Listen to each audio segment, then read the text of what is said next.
नमस्कार. गरजा रायगड सात संवाद या वृत्तवाहिनीत आपलं स्वागत आहे. तर चला पाहूया आजच्या घडामोडी. हेटवणे मध्यम प्रकल्पातील पूल साहित्य अपहार प्रकरण अधिकच गुंतागुंतीचे. अधिकारी ठेकेदार संगणमतावर संशय.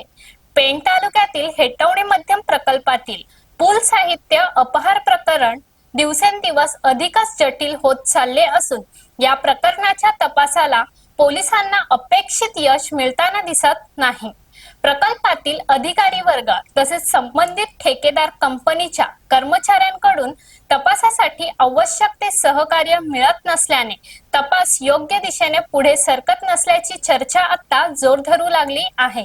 या प्रकरणातील सर्वात धक्कादायक बाब म्हणजे तब्बल 11 पूल गायब झाल्याचे समोर आले होते.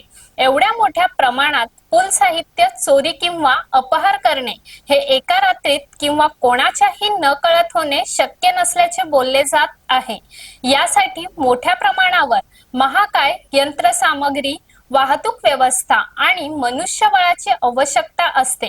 त्यामध्ये हा प्रकार अधिकारी आणि ठेकेदार यांच्या संगणमताशिवाय होणे अशक्य असल्याचा संशय आता व्यक्त केला जात आहे.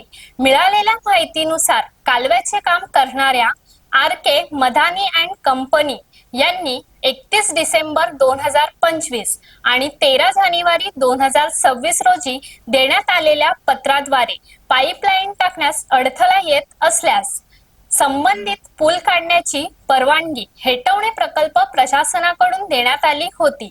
यामुळे पूल साहित्य हटविण्याची प्रक्रिया ही प्रकल्प अधिकाऱ्यांच्या माहितीमध्येच झाली असावी असा संशय अधिक बळावला आहे. मात्र या सर्व प्रकरणात तपास यंत्रणेला आवश्यक कागदपत्रे, माहिती आणि तांत्रिक सहकार्य वेळेत मिळत नसल्याची माहिती समोर येत आहे. त्यामुळे पोलिसांचा तपास संथ गतीने सुरू असून अनेक महत्त्वाचे धागेदोरे अद्याप हाती लागलेले नाहीत. पोलीस सूत्रांच्या माहितीनुसार या प्रकल्पातील तक्रार उशिराने दाखल करण्यात आली असून पूल साहित्यांचा अपहार डिसेंबर अथवा जानेवारी महिन्यातच झाला असावा असा प्राथमिक अंदाज आहे. त्यामुळे घटनास्थळावरील पुरावे, वाहतूक नोंदी आणि संबंधित हालचालींचे तपशील मिळविताना अडचणी निर्माण होत आहेत.